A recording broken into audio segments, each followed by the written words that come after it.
What? We're back with Does It Bite? And yes, this pest bites. Probably one of the best known biters there is. Yep. What are we talking about today? Tito the mosquito. Tito the mosquito.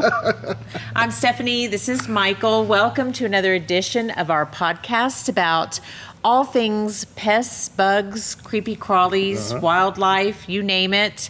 Michael and his team can take care of it. So let's talk about mosquitoes. Who is Tito the mosquito? We're going to start with that. Well, it's what Brett and I, we've been in this thing together for a long time. Yeah. And when we first started, we were chasing mosquitoes around, and it was just something funny that me and Brent said to each other one day. We were out doing mosquito treatments, and Brent was like, "Man, we got to get Tito." I said, "Man, who's Tito?" He said, "Tito the mosquito." So that's just been a common, I don't know, you have to be there type joke. Yeah, for us, no, I love it. So Tito the mosquito. So how and when does Tito start to show up? So they start to show up around April, depending on the rains that we get. Yeah. So a lot of mosquitoes that we have around here are what we call floodwater mosquitoes. What, flow water? Floodwater mosquitoes. Okay. So floodwater mosquitoes is mosquitoes that lay their eggs in areas that are prone to flooding. Okay. So they lay their eggs, I don't know how they know, but they know that this area can flood. So when it rains, it floods that area. Yeah. The mosquito eggs hatch out. The larva and the pupa now have a place to be, to eat, to grow. And then before the water recedes, they're able to emerge as adult mosquitoes. Then we don't get a lot of rain here, but when it rains, it does pour. Yes. And we all know that there's lots of areas of the city that flood. Oh, yes. I mean, we have drainage ditches. We have holes in trees. We have artificial containers. Artificial container could be a bird bath. It could be potted plants. It could be like a old school coffee can that just sits out there. It could be an old swimming pool. Dog dish. It could be a dog dish. All artificial containers are great places for mosquitoes to lay their eggs. Wow.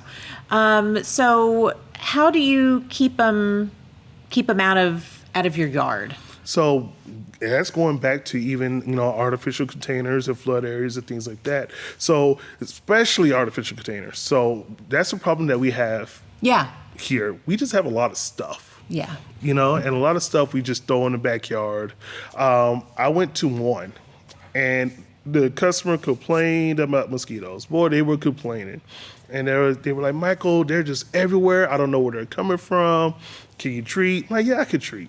Yeah. So not only am I going to treat, we're also going to employ integrated pest management. That's right. So as I'm treating, I go back to the backyard, and back there's a wheelbarrow in the back corner.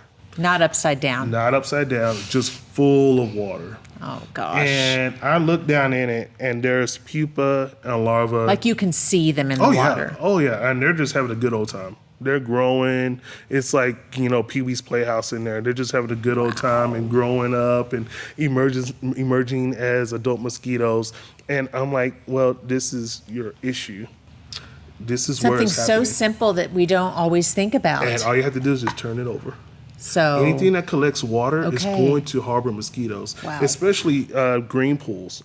Green pools are a major contributor to. Okay, I'm going to have to ask you, what does a green pool mean? Okay, so let's say we go to a house, and the house has a swimming pool. Okay. There's a swimming pool. Okay. But it's not full.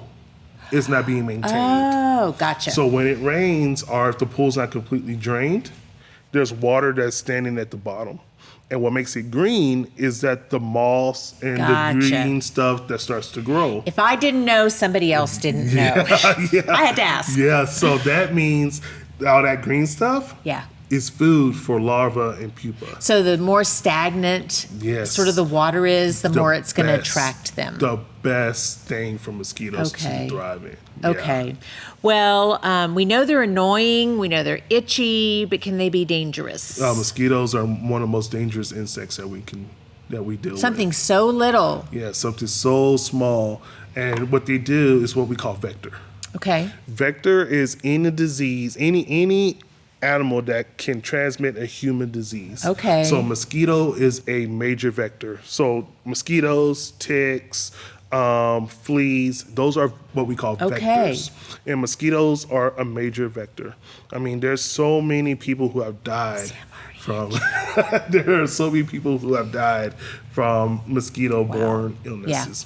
So malaria, encephalitis, Zika, West Nile, which is prominent here in the West Texas area. So we see some of that here. Oh, yes. Oh, yes. Or people can get sick and... Yes. Wow. Yes. So Zika kind of popped up maybe about 3-4 years ago. Okay. Zika was brought in over from the Asian area. Okay. And we found Zika in the South Texas area. Okay. And they believe that was brought over by the tigress mosquito. And that mosquito itself is very prominent in Asia. Okay. And an artificial container, a tire, can hold water very easy. And it's hard to get water out of a tire. Yeah. So they laid eggs in that tire.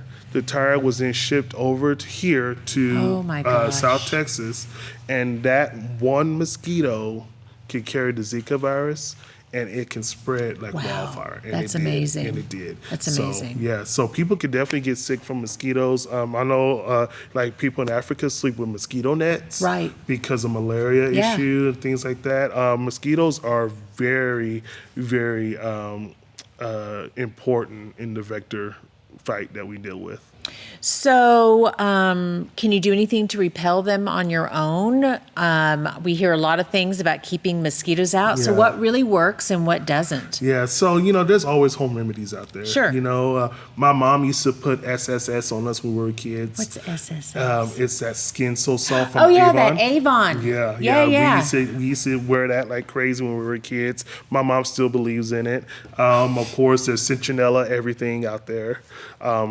People still believe in that. There's home remedies that people mix in their kitchen sink to use.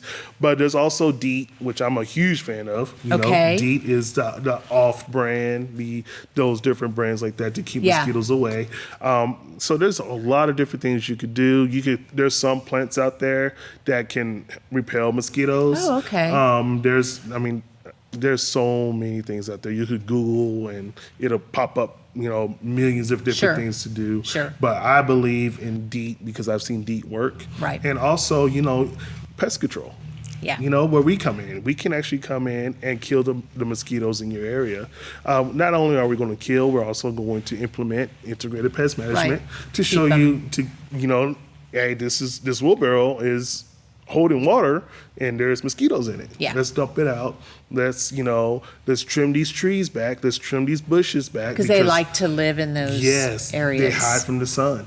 So they rest in those areas there. So that's where we focus our treatment when we treat. Okay. And also, we want to make sure that the customer is really taken care of by just doing those small things. Gotcha. Those small things will help out a lot. Okay. So you also have another really cool product called Mist Away, and I just don't think we talk about it enough. Yeah. But tell us about that, because it's something else. Yeah, it's Mist Away is an automated system. Okay. So it's like an automatic misting system. Okay. So we will come in, we will install it in the area that you like to hang out in. So we installed one maybe about a month ago in a beautiful courtyard. And the young lady, she was like, I love to be out here, but the mosquitoes are just so bad. And when I did the estimate, those mosquitoes were everywhere when we were doing the estimate. And she said, can you do something about it? And I talked to her about Mist Away, and she said, let's do it. So basically what it is just a system that has a chemical barrel there. So it's a 55-gallon barrel that has chemical in it. And it pumps the chemical throughout the system through these little bitty nozzles that you could barely tell unless you're looking for them. And it just mists the area. It targets the flying mosquito. And it also targets flies. Okay. It also targets the resting mosquito in the areas that it rests. So underneath awnings and bushes and trees and the grass. So, and the great thing about it is it's a mist. So once it's mist and it does its killing, it goes away. So there's no real residual there. So you don't have to worry about your kids going out and playing in chemical. You don't have to worry about, chemical setting everywhere out there. When you sit there and put your food on your table, there's chemical there. There's no chemical there. There's no chemical residual. So that's a great thing for it. And so you just customize it to the space, and it has a timer going off based on usage or need, and that's pretty cool. Yeah, and the best thing about it is that the chemical that we use is derived from the chrysanthemum plant. So mosquitoes will never get used to it because it's a naturally occurring I love that. chemical. So it's not green because we put a PBO in it, which attracts the chemical to the mosquito. But it is derived from that plant, so it's not man-made. So mosquitoes, pests can actually get used to and immune to man-made chemicals. But because it's naturally occurring, they never get used to it. So it's constantly killing. And as a benefit, it doesn't kill our beneficials. So our beneficials are bees and butterflies and things like that help pollinate. So it really targets the flies and mostly the mosquitoes. I love it. So when does someone know if they need to have a professional tackle a mosquito issue, and then how long does it last? Yes, so it depends on the application that we're doing or how long it lasts. But if you just have a mosquito problem I just can't go out there.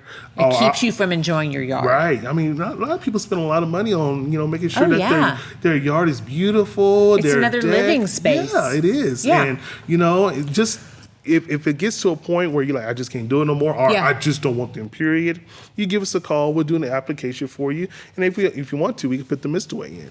Okay. And the mist away will work just as great. And I've had people swear by mist away. Okay. I mean, one customer of mine, she calls me every year and says, Michael, I just love this thing. I love this thing. My mother and I go out there, drink coffee and tea in the mornings, and we couldn't do that before we got the mist away system in.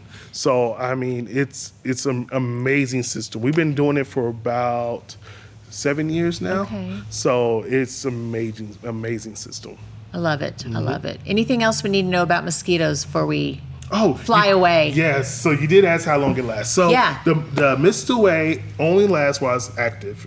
So once it's gone, it's gone. But it'll remist later. So it's on a timer. Gotcha. Now our application where we come and spray for you, that usually lasts about 3 to 4 weeks. Because what we have to do, the chemical that we have to apply has to be shrunken down. So we use a motorized application apparatus, which is a mister, that takes that molecule and squeezes it really small so it can be attracted to the mosquito. If we use our pump sprayers like we do for general pest control, then the molecule is too big. So the mosquito, it won't attract. So we have to make it smaller to attract the mosquito. Who knew there was so much science in That's what you hired us pest for. control? Amazing. Well, Michael, thank you. Thank your team for what you do. And that's another edition of Does It Bite? We will see you next time.